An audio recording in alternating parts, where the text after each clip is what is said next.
Good morning and happy Monday. I hope you are having a great start to your week. You are listening to Let's Grab Coffee on WYXR 91.7 FM. I'm SunAh, and every Monday morning, I'm joined by experts from across the country who are investigating our most pressing social issues and common curiosities. Over the next hour, you'll learn about their inspirations, motivations, and of course, what they know about the world around us. So grab that cup of coffee and get ready for a fun and insightful conversation. Issues of immigration and citizenship continue to be at the forefront of our national conversation. If and when legislation will be passed to provide a pathway to citizenship for undocumented immigrants, particularly those brought as children, has yet to be seen. While the migration and citizenship rights of child migrants occupies one part of this immigration conversation, international adoptees who are also undocumented have typically been approached as a distinct and separate issue. To discuss more about why this is the case and what might a solution look like for immigration rights, I'm joined by Dr. Kimberly McKee and Taneka Jennings. Dr. McKee is an associate professor in integrative, religious, and intercultural studies at Grand Valley State University. She is the author of Disrupting Kinship, Transnational Politics of Korean Adoption in the United States, and co-editor of Degrees of Difference, Reflections of Women of Color on Graduate School. Taneka Jennings is an adoptee and immigrant rights advocate who is currently a campaign manager with Adoptees For Justice, a project of NACASEC. Good morning, Dr. McKee and Taneka. Welcome to the show. Oh, thank you for having us. Good morning. Good morning. So great to have you here with us, both of you. So let's just jump right in, because I know one thing that has been an ongoing conversation among some of the circles and communities that we're a part of is this most recent mainstream depiction of Korean adoptees, undocumented immigrants. And I'm thinking here about Blue Bayou. Now, in 2015, just to kind of go back, a Korean adoptee's deportation case garnered mainstream attention. So here thinking about Adam Crapser's case. And now most recently with Blue Bayou, we see a fictional account of a Korean adoptee undergoing deportation proceedings.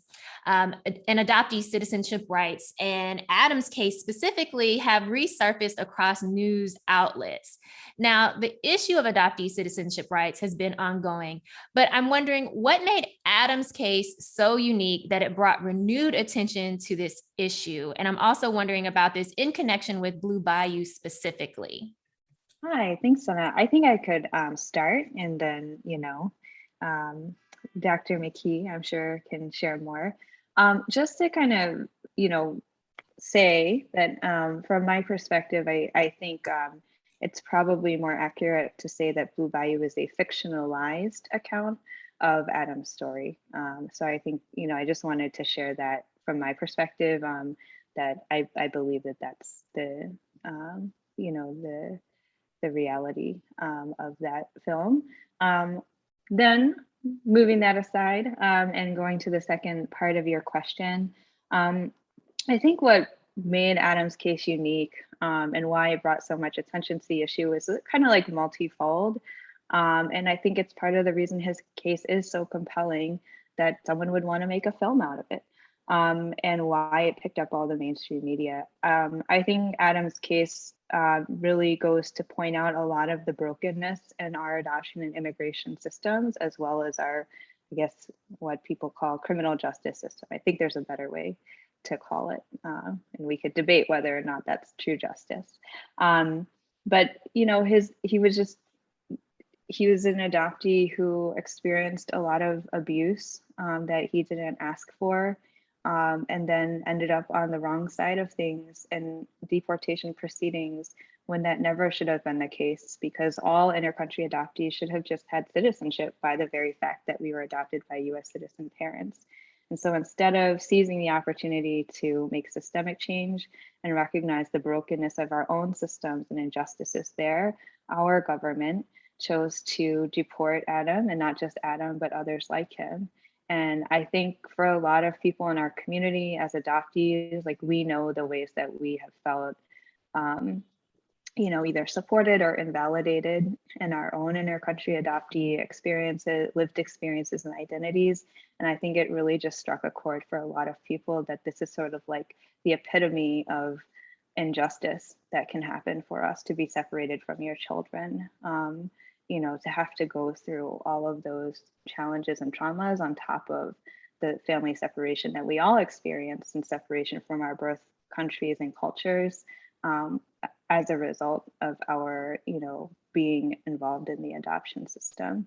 And so I think that's why it brought so much attention. I think it was a moment many adoptees recognized as wrong, not just for Adam, but also for themselves, and how easily this could have been any of our stories. We say it's like a roll of the dice, what kind of family we would have been adopted into. And I've always said and always known Adam's story, the stories of other adoptees who've been deported could have easily been my story too. Mm-hmm. Absolutely. And Taneka, I think you bring up a good point that Adam's case, opened up this conversation for deportations that have happened, not just in his individual case, but of course, many others as well. Are there official numbers on how many intercountry adoptees have been deported because of citizenship issues? That's a great question. I can start, maybe Dr. McKee can add more. We don't have official numbers on those, just like we don't even have official numbers of how many adoptees there are in the US. The US just simply has not really been great at tracking those. So we have numbers based on who's contacted us, meaning folks who are working in the space or adjacent. And we know of at least 50 deportations of adoptees to countries, their birth countries, where they don't speak the language, they don't know anyone usually, or really have the tools to, make a living or survive. But unfortunately, our government hasn't really been great about tracking those kind of things. Mm-hmm.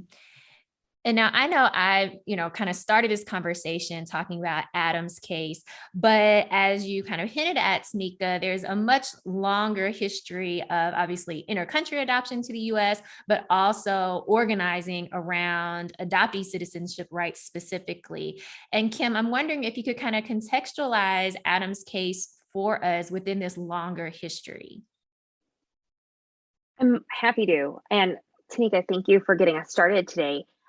I think to go back to your initial question, though, not only thinking about Adam Crapser's story, the case of Russell Green also garnered attention really within the adoption community initially in 2012. So Minnesota-based group AdoptSource developed this campaign that included both adoptees and adoptive parents, most of them being Korean, around his own deportation experience and negotiations with immigration and what that looks like. Because similar to Adam Crapser, he also wasn't naturalized as a US citizen. And I think that Taneka really got to the heart of the issue, is the fact that this could be any of us who are adopted internationally, because adoption is arbitrary, right? And so adoptees are being sent to the United States with sort of under the guise of this humanitarian child-saving rescue rhetoric that so many people want to believe in, that they are helping children. What people don't want to talk about or recognize is the fact that for some, these homes may not be that better option that everyone likes to pretend adoption is. And I think what Adam Crapser's story, Russell Green's story, and the experience of countless other adoptees, both of those who have citizenship and both of those who lack citizenship, make very clear that not all adoptive families are created equal.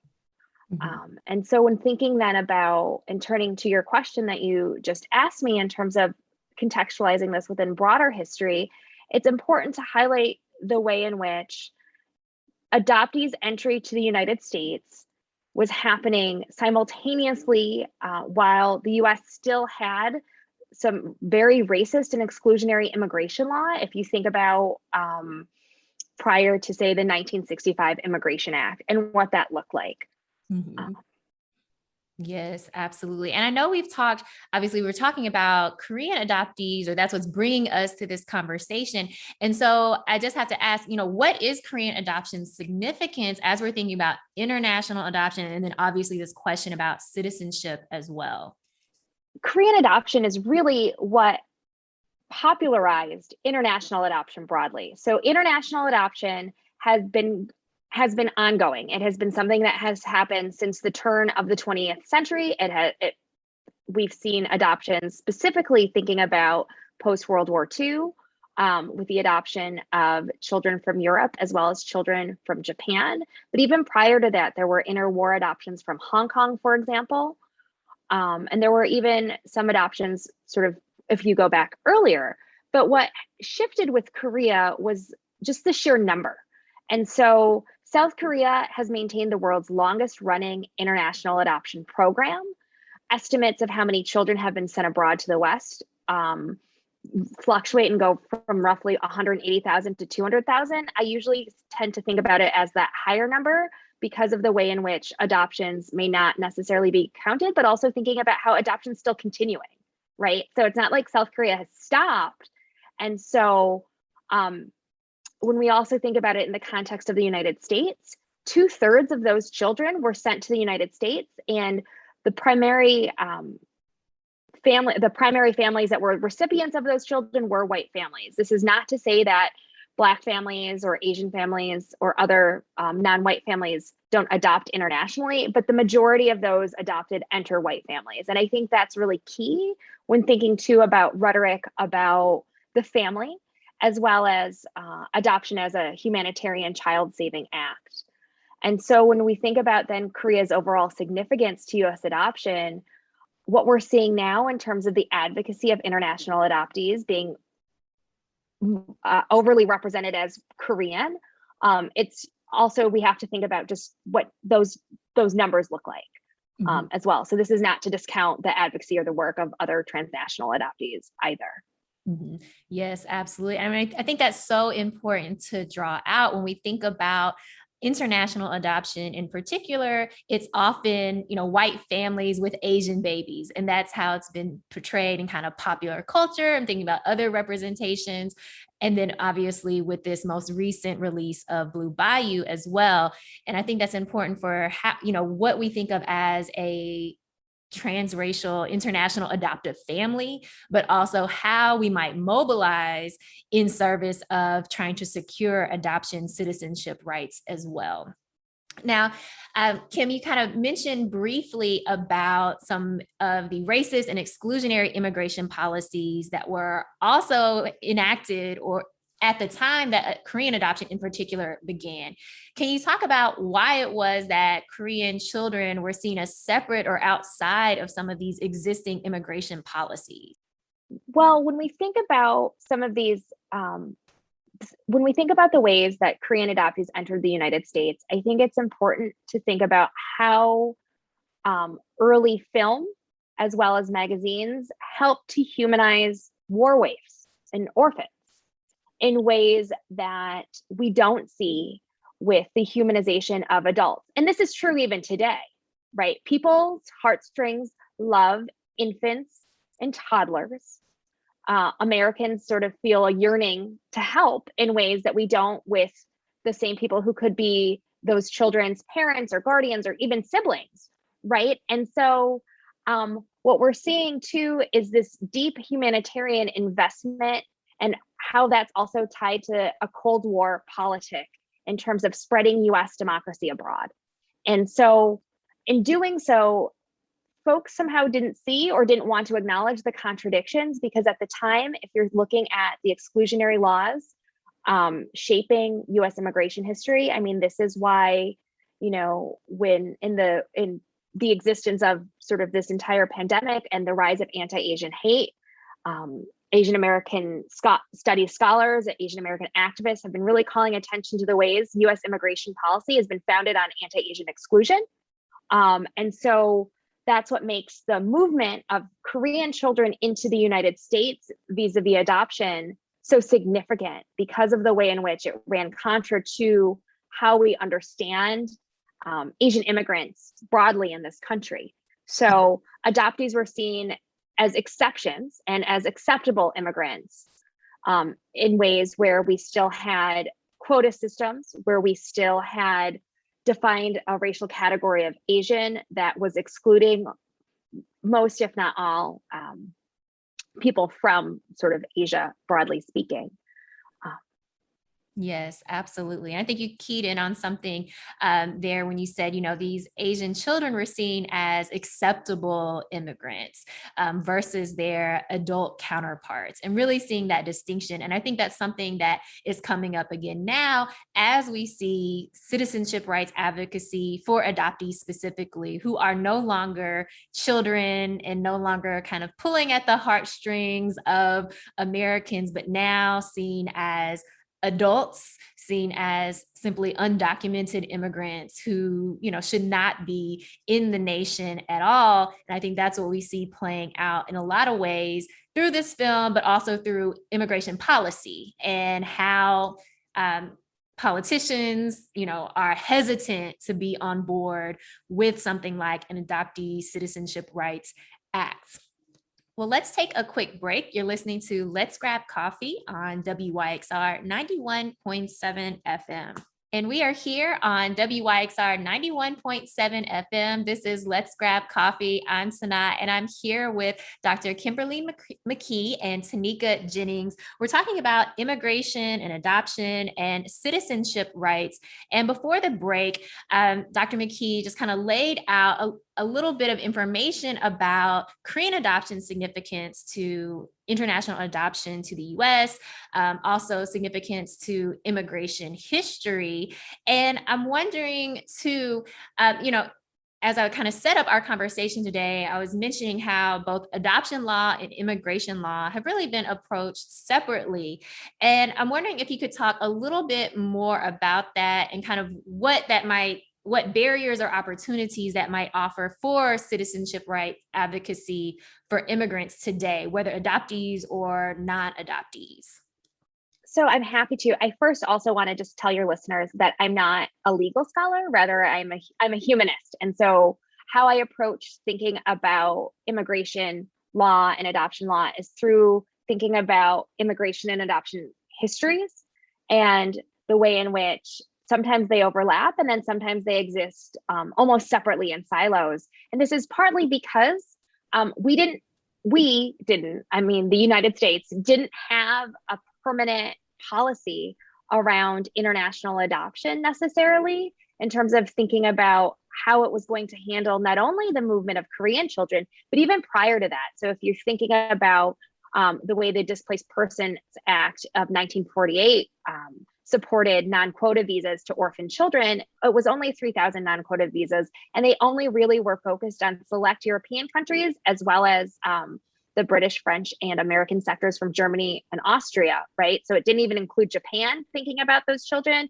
And then those children were more often adopted by relatives. So by the time we get to this post-Korean War moment, when the US Congress passed the Refugee Relief Act, it did allow for orphans to come over as long as they were younger than 10 years old, to be adopted from to the United States by US citizens. And I realize I'm not getting into like sort of the minutia of the act, because I'm pretty sure your listeners wouldn't want me to, but I want to highlight the fact though, that when we see the Refugee Relief Act happening in 1953, it's not until 1961 with the creation of the orphan visa, as well as the amendment around including international adoption as a permanent category in US immigration happening. So it's still a little patchwork. But at the same time, what's also important is the fact that adoption law is run through the state where adoptions are finalized, and immigration and citizenship is run at the federal level.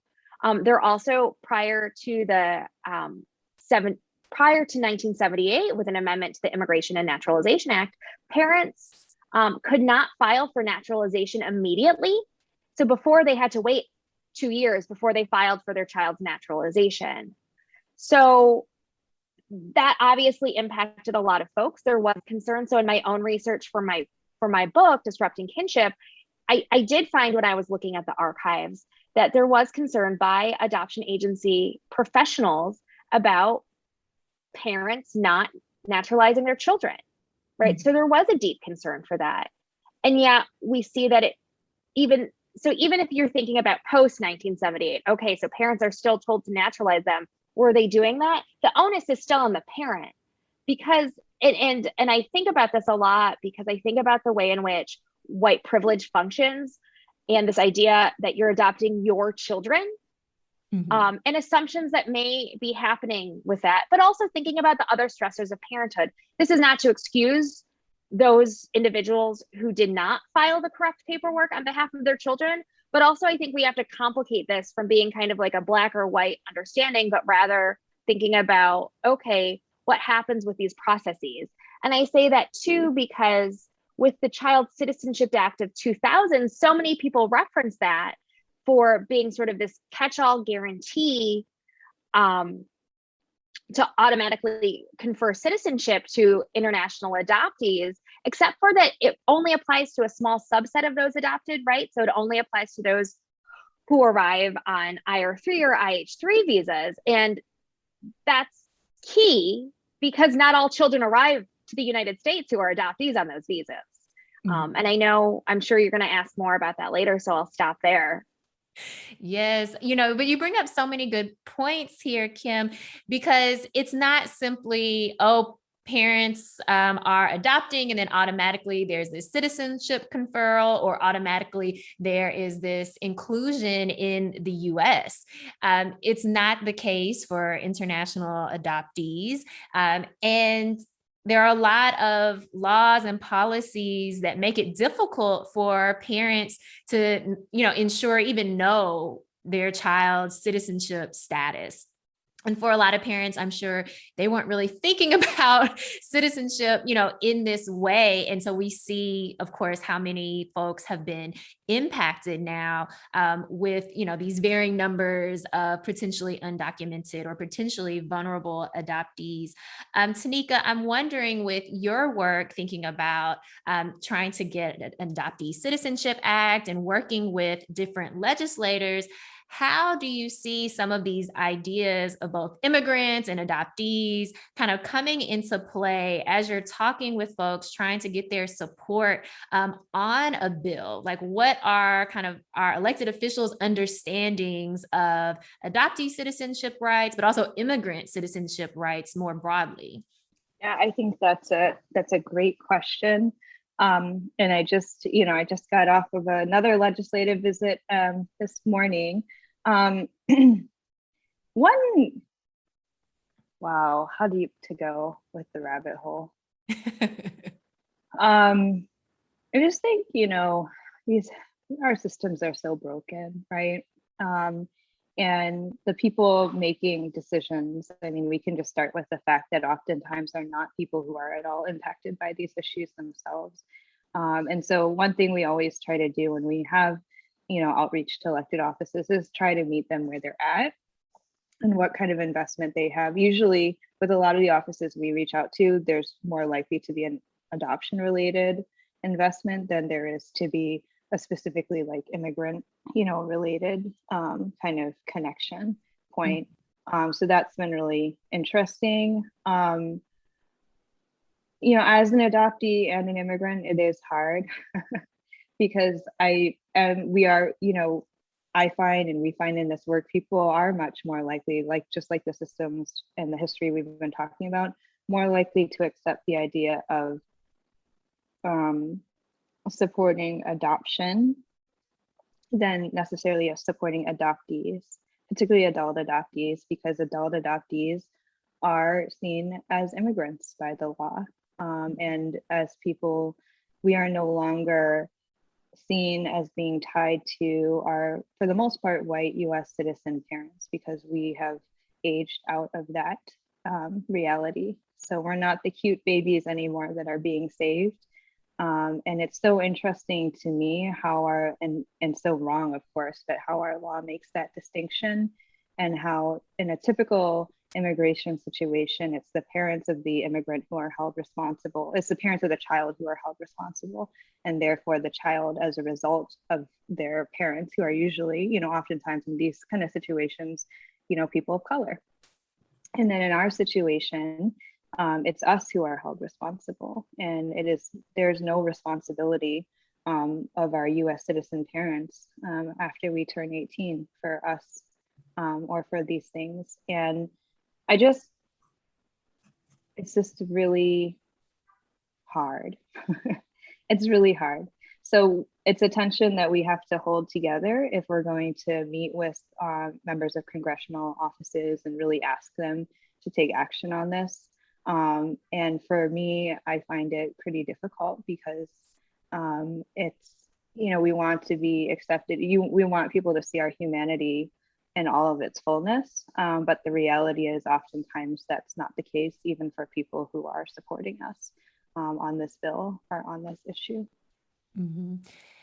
Taneka, you bring up an important point about how, typically it's the white adoptive parents, right? They were talking about how white Americans, white adoptive parents aren't seen as responsible. They're completely kind of omitted from this. And the onus is put on adoptees, on undocumented immigrants to try to, make the case that we deserve citizenship and we should be here. I think at the very beginning of our conversation, Taneka, you mentioned the point that international adoptees should have already had citizenship.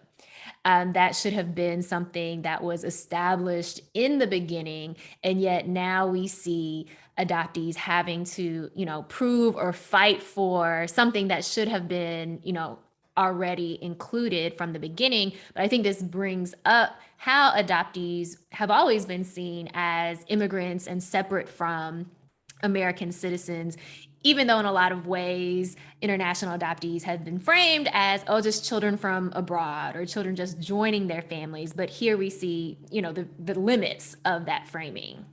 SunAh, I just wanted to jump in because something that Taneka was saying and what in your response made me think about sort of how international adoption makes visible the tenuous nature of our kinship ties to our families. Mm-hmm. Not only because, and I know I myself identify as an immigrant, Taneka identified herself as an immigrant, but not all adoptees see themselves as immigrants, and not all adoptive parents see their children as immigrants. Mm-hmm. And that's really important to underscore when we're starting to have conversations too about adoptee deportation and what that looks like, because that is a label that even though some of us may claim, not all of us do. And so what does that mean then when we're having these conversations around broader coalitions, but then too thinking about how the onus for obtaining naturalization for their child should be placed on those adoptive parents.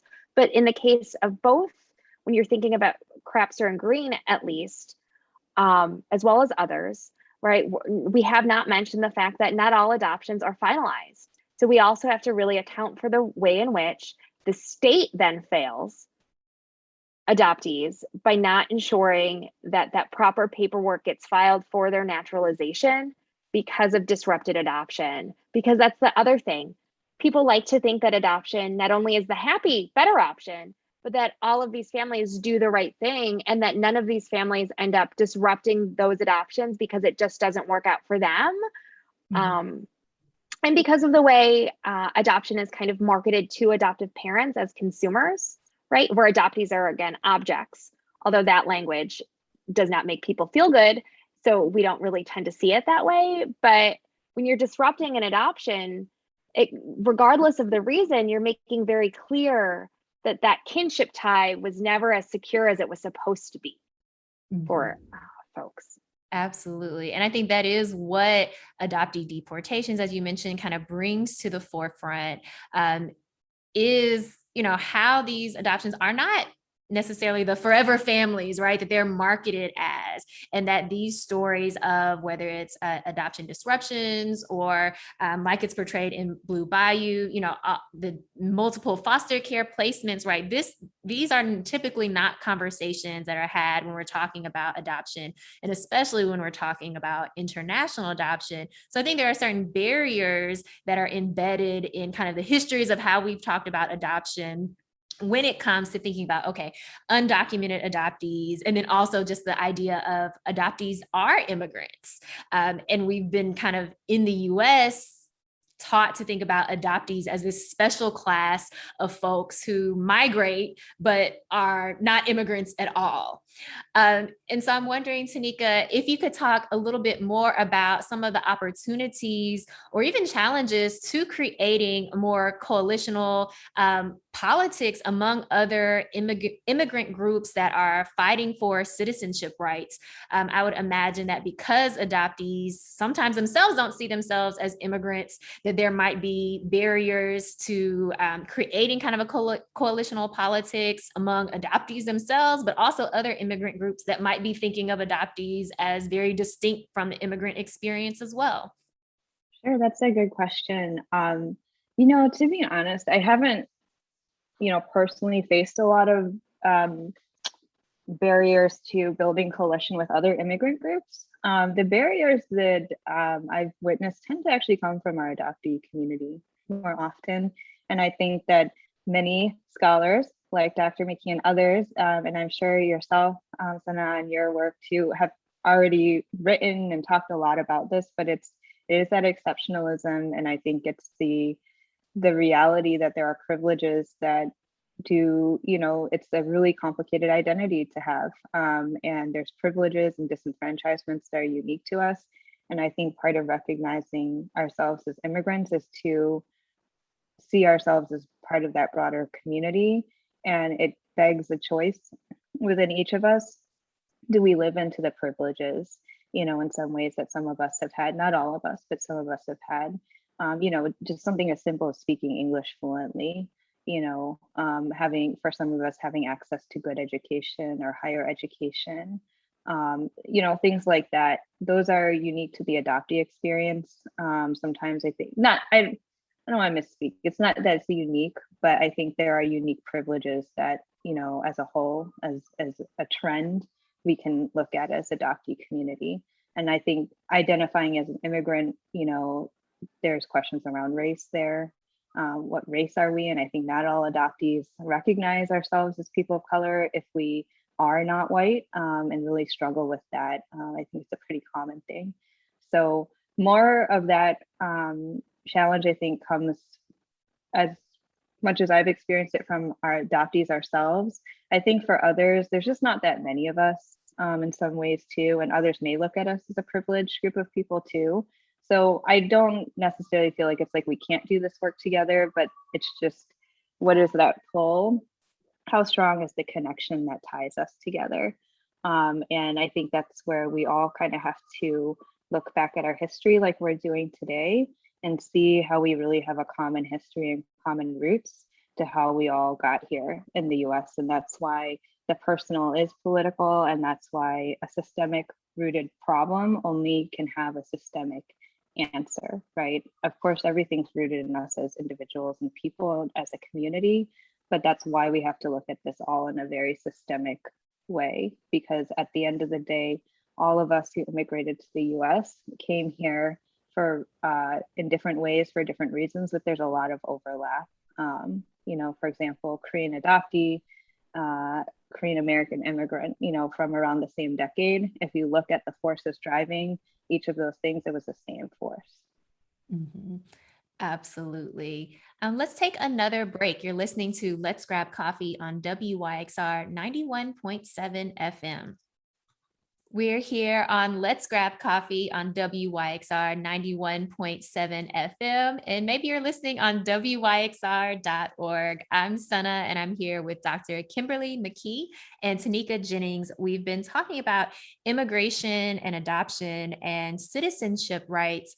And Taneka, before the break, you said we need systemic solutions to these systemic problems. And I love that, because as we know, we cannot propose individual solutions and expect that these structural issues will then be resolved.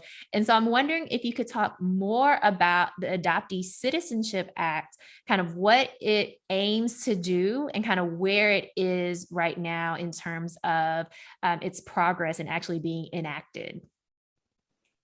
Sure. So Adoptee Citizenship Act, the way that we are talking about it is it's really a fix to the Child Citizenship Act, which was passed in 2001 or enacted in 2001. So Child Citizenship Act recognized, as a legal precedent, the right of all, intercountry adoptees to have citizenship by the very fact that we were adopted by US citizen parents. That doesn't preclude all of the challenges that Dr. McKee pointed out before with legislation. Again, when you have such a big systemic hole and issue, it's hard to find the systemic solution that, will actually address all of the challenges, in this case, lack of citizenship rights for adoptees. So that law did pass though. And right now, what we're trying to do is say, okay, that's great. Child Citizenship Act passed. It was applied to people who were 18 and under at the time. So anyone born 1983 and after. Now we just want to make it retroactive and say that all intercountry adoptees should have citizenship, not just people who are children. So that's pretty much the long and the short of it. It's pretty simple legislation. It's common sense legislation. It's legislation we think anyone should be able to get behind. And right now it's sitting in the 117th Congress. We are currently amassing co-sponsors in the House. We have a fully bipartisan bill at this time, and we really want to continue to build it this way to really show people that this is an issue that all people should care about and be able to support. And then the next step is, once it amasses a certain number of co-sponsors, we want to try to advocate for it to get a hearing in the what is called House Judiciary Committee, Immigration Subcommittee, or House Judiciary Committee. And then after that, we want to try to move it forward in the Senate. So that's what we're up to. We are really looking at this window from now to the end of the year as a critical moment for us. The momentum is there. The diverse coalition is there in a way that we've never seen before. We've got co-sponsors, bipartisan co-sponsorship in a way we haven't, we've been building towards. And so this is the moment. Of course, we'll keep fighting until it's passed, but this is a critical moment and one of the best moments, probably the best moment that we've had in a while to get it done. So we're calling on everyone who's listening to your broadcast and everyone who's invested in any way or just cares about this issue to go ahead and send a letter of support to your congresspeople. We've made it so easy. Adoptees For Justice and NACASEC are a member of an alliance, the Alliance for Adoptee Citizenship. And on their website, allianceforadopteecitizenship.org/petition, there's a support letter. All you do is you fill in like your name, basically, and I think one or two other details. And then this letter will go to your congresspeople, your senators, and just tell everyone that you're urging them to pass the Adoptee Citizenship Act now. Mm-hmm. Thank you, Taneka. You mentioned that this is kind of one of a critical moment, and that you all have been able to garner a lot of support for this legislation. I know that it has been, attempts have been made to introduce it in, of course, the past several years. And I'm wondering, what about this moment, whether it's politically or maybe something else, that has really enabled this legislation to get as far as it has gotten, right now? Sure, that's a great question. I mean, I think we, honestly, there's some, parts of the politics that I don't, feel like I, need to necessarily go into too many details about. But one thing I will say is I think the pandemic has maybe, hopefully, opened up people's hearts and minds. I think we've seen a lot of legislation pass. Supporting folks, like even folks who don't have legal status in the country, that we haven't seen support for in the past. I think in moments of crisis, it's very clear what our country's values are. and what we think of as the minimum standard of humanity that should, just be guaranteed to each person, the minimum amount of security. And so I think it's a moment where people's hearts and minds are open, and where we have had to come together in ways that we haven't previously, just to deal with, COVID-19, where people think a lot more about basic survival. A lot of us have been pulled out of our very privileged existences into thinking about, like, what does it mean to just like wake up every morning and try really hard to get to the next day. And I think the reality is the reality that adoptees without citizenship live in every single day. So I think it's a critical moment. I think there's more empathy and more compassion that we can share with each other. And we really just need to move it before we forget and before we get comfortable again and start siloing off again. And really remember that there are people who are living like this all the time, and that it's not right. And there's something really easy we can all do to fix it. Mm-hmm. I'm wondering, what might the passage of the Adoptee Citizenship Act mean or do for other citizenship rights, thinking about child migrants, other undocumented immigrants? How might this advance or contribute to kind of broader pushes for immigrant rights? And either of you can answer this. I think, Taneka, I really appreciated listening to your response in terms of thinking about the Adoptee Citizenship Act. I think, at least for me, and how I look at what has been done to adoptees, so thinking about the way in which I believe, so I'm speaking on behalf of myself, that when we talk about retroactive citizenship for adoptees, we need to be situating this within broader conversations around campaigns for citizenship for all. Because to exceptionalize adoptees as this distinct class of people overlooks the way in which adoptees are rendered just another person of color as adults, right? It relies on fetishizing adoptees and adoption as children in particular ways in terms of the inclusiveness within ostensibly sort of that the white, and here I'm using that in parentheses, white American family, right? And so thinking about what that means when we try to exceptionalize adoptees, I think by mobilizing, and again, I'm speaking on behalf of myself and not for anyone else. I think when we talk about obtaining citizenship for adoptees and what that looks like, I think part of that conversation through talking about the ACA needs to be, well, then how can we leverage that for those next moments? How can we leverage that to also support campaigns for citizenship for all? And how can we use the privilege that I know both Taneka and I have gestured towards that adoptees have access to? And this is not to say not all adoptees do, but thinking about us again as a sort of a broader collective, what can we do to sort of really move the needle forward? So thinking about how this should be one step, right, to sort of more comprehensive changes to how we understand immigration to the US, as well as thinking, to be honest, about adoption, because immigration and adoption laws should not be seen as sort of divorced from one another. They need to be seen in conversation with one another. And while I know that there have been some folks who have seen sort of and talked about, and I write about this in my book, the Adoptee Citizenship Act as being sort of an adoption law, I see it as fundamentally as both, because it really, in my mind, is helping change what it looks like to be an adopted person as an adult, and really recognizing that as adult adoptees, we're not the cute kids that came over that people were really excited about, because again, we're seen as people of color for those of us who are non-white. And what does that mean then how that affects all of our interactions with the world, including with the criminal justice system, which I'm sure you can have a separate whole conversation about that, right? But also how we're seeing just negotiating the world more broadly. Mm-hmm. Yeah, absolutely. And I'm wondering, well, Taneka, I wanted to give you an opportunity if you wanted to jump in with any response here. I mean, I really appreciate Dr. Kimberly McKee bringing up the citizenship for all, because, I think for Adoptees For Justice in Nakasak, that is, we situate this campaign within Citizenship for All.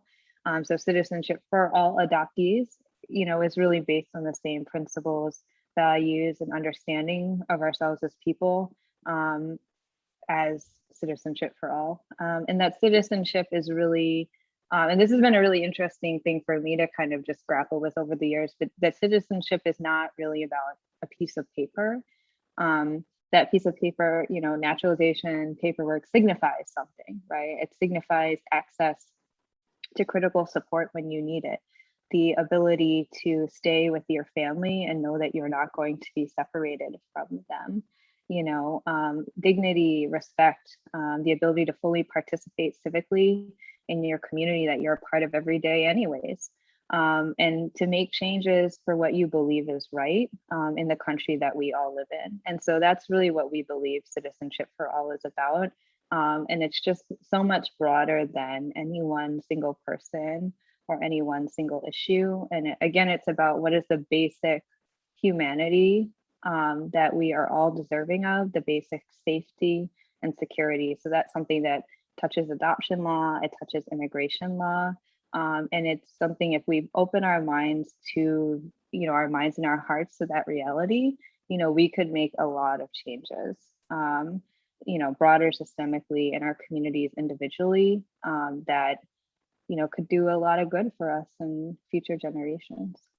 Mm-hmm. Absolutely. And I think you both bring up important points while we're talking about, legislation that might legally certify adoptees' citizenship in the US. It really is about this broader conversation of who is even seen as a citizen, whether that's with, legal documentation or not, who is seen as really part of this American experience, and adoptees, throughout international adoptees throughout our lives, especially for those of us who are folks of color, we experience exclusions throughout, not just these legal exclusions as we're seeing now, but also just the ways that we're made to feel, not quite American and like we don't belong. Kim, I wanted to ask you, thinking about histories of international adoption, how does this ACA, how does Adoptee Citizenship Act, how would this legislation maybe change or alter the trajectory of international adoption and how we're thinking about adoptees, or not, right? As we're thinking about here in this case, acknowledging the fact that international adoptees are in fact immigrants. Would this passage of this legislation change anything about how we're thinking about international adoptees, or even maybe other changes to adoption legislation moving forward? I think when we're talking about international adoption currently, I don't think it's going to end. And I think even while you see some factions within the adoption industry bemoaning, quote unquote, the decline in these numbers, it's not going to stop, because I think the reframing actually needs to be is how are we supporting family preservation and precarious families to keep in sort of children's countries of origin, right? And so when thinking then in terms of, well, how does that inform either the ACA or how we understand international adoption and bringing children over? I think we need to think about how can we best support those children who end up being adopted. Mm-hmm. So it's how can we look at the systemic issues that sort of are pervasive in what I call the transnational adoption industrial complex. How can we look at the pervasive sort of issues and gaps and the lack of protections for adoptees?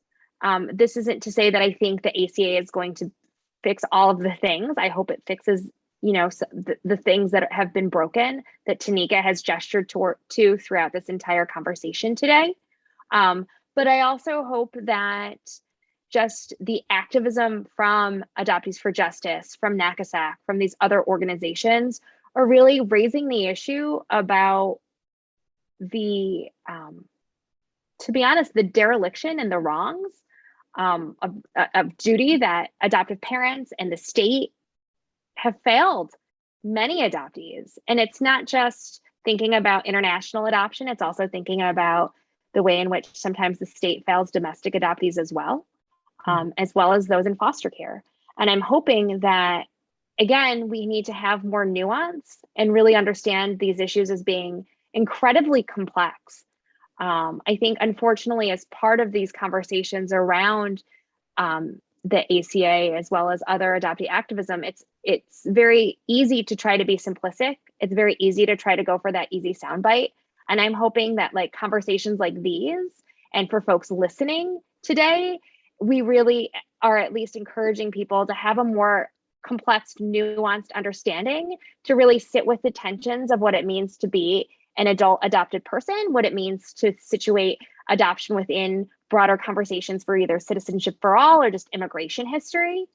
And so perhaps I didn't answer your question, but I think for me, at least, when we're having discussions about what's going on with the work of A4J and other adult adoptee organizations, it's really, again, pushing people to be able to hold sort of a both and perspective than this sort of either or, black or white understanding of adoption. I think a lot of what we're talking about here exists in that gray area, or at least exists within the contradictions produced by adoption broadly. Mm-hmm. Yes, I think, everything you said, I think that sums up like why this conversation is happening, but also sums up some of the challenges that folks have when approaching, issues of immigration, issues particularly of undocumented adoptees, because we're kind of taught in a lot of ways to approach any big issue as this kind of either or black and white, as if there is, a firm right or wrong or one way to look at these issues, when they are in fact extremely complex. And there's so many multiple layers that we have to think about as you outlined. Now, I know we're getting close to the end of our time together this morning, but I wanted to give each of you the opportunity, if there are some closing thoughts or even some calls to action that you wanted to leave our listeners with this morning. I know we've talked a lot about, adoption, about immigration, and about really trying to bring some nuance to these conversations around particularly undocumented migrants. So I wanted to give y'all a chance to kind of leave us with some closing thoughts. And Taneka, I'll start with you. Sure. I don't know. I think, for me that, depending on the listener, I think maybe it's a different journey that people are on. But to me, one really critical thing that we keep talking about today, and I appreciate you both a lot for, inviting me to be part of this conversation with you, is just recognizing, again, going back, that a systemic issue must have a systemic solution, and that can play out at all different levels. It can play out with individuals, families, communities, policies, programs, government, like any, private, public, whatever partnerships that can be had, but that our lens has to be broader. And I think that that's where a lot of this like black and white kind of thinking comes from, is the idea that when we as adoptees, as immigrants, people of color, women, whoever, are given, I've heard people say this sometimes, but, and I know it might anger others, but this analogy of scraps at the table, right? When we've been told your humanity only fits into this little box and that's what you get. And then we work within that box to try to figure out what are the right and the wrong answers here to a specific issue that comes up. It could be something like this film that came out or whatever. That, of course, we're going to feel unhappy, and it's just going to feel unsatisfying. But the reality is we don't have to work in the box that's been given to us. We can think outside of the box, and we have to remember that that box was created intentionally to keep us there so that we won't demand our full humanity. And so if we broaden it and we say, what is the world as it should be, then we could really look at, well, what is actually the right solution here? And stop thinking about it like we have to start with what, white supremacy, for example, is willing to give us, willing to say that we deserve. Representation is not enough. I'm not sorry. That's not enough. And it's not right to harm someone in order for you to, in order for someone to, gain, or even our community to gain exposure, how many times has that already been done to us, right? And so we just have to just remember that the solution has to be systemic, it has to be broad, and then let that inform how we interact at the individual and the community level. And I have to say, I can't say I'm great at it, but it's the challenge that I feel like we wake up with every day as people who can recognize and understand that we share some marginalized or oppressed identity and some history that we haven't had control over. I think we can I challenge myself. I think we can just keep challenging each other to do that. And if we do that, we can keep moving the needle, at least within our community. And we can, live to fight another day. Absolutely. Yeah. Dr. McKee, any final thoughts you'd like to leave our listeners with this morning? As we're thinking about the way in which adoption is so tied to broader sort of immigration streams to the United States, but also thinking about how the experiences of undocumented adoptees are very much aligned with other folks who are undocumented. Part of that conversation too, I really encourage folks to look at the policies that laid the groundwork causing these people to be eligible for deportation in a variety of communities, right? I think so often we're talking about issues of citizenship, but we also have to look at the legislation that really allowed for these draconian deportation provisions and what that looks like, right? So go back to the 90s, go back to 1996. At the same time, having these conversations, and as folks are thinking about the Child Citizenship Act of 2000, again, really being mindful about who is and who is not covered under that. And what does it mean for those folks, for those adoptees who are brought over on other visas or even through humanitarian parole, what that looks like. And then I think finally, I really hope that people see this as a moment to understand the need for a stronger coalitional politic. So not just between adoptees and other immigrant groups, but also thinking about how adoptees are people of color. And I realize that some folks may not identify as a person of color, or for some, say in the case of adoptees from Asia, maybe within the last year and a half has been the first time they've been politicized as Asian Americans, given the rise in anti-Asian racism. But again, thinking about the need for us to work in coalition to create change, because to get to Taneka's point about when they give us scraps, but what does that mean if we're not thinking about, well, how can we leverage our collective, not just expertise, but our collective activism to really engender some change and make sort of more positive inroads in terms of what we need to be doing to make not just the lives of one group better, but the lives of everyone better. Or at least to even just recognize the humanity of folks. Because I think something that we've seen is the fact that not everybody has that same understanding or the same level of empathy to see other people as humans in need of care. Because so often we like to think of people being either deserving or undeserving, and that should not be what's guiding policy. In fact, we really need to be having more nuance and care to think about how can we find the humanity in everyone, because by doing that, we're actually going to be making a bigger and more impactful difference. Mm-hmm. Absolutely. Well, thank you again for both of you joining us this morning. It was a pleasure to have you here. Thanks. Thank you for having us. Thank you again to Dr. Kimberly McKee and Taneka Jennings for joining us this morning. Such an important conversation about immigration, about adoption, and about adoptee citizenship rights. I hope you are able to get a little bit of the nuance of these very important topics. And as I think it was Dr. McKee mentioned, there is no black and white. There's a lot of gray, and sometimes we have to get comfortable in being in those gray areas. Well, for today's positive note, I just want to leave you with this reminder, as Dr. McKee mentioned, empathy, and Taneka talked about, building coalitions with one another across different communities. I just wanted to remind you to see the light in each other and be the light for each other.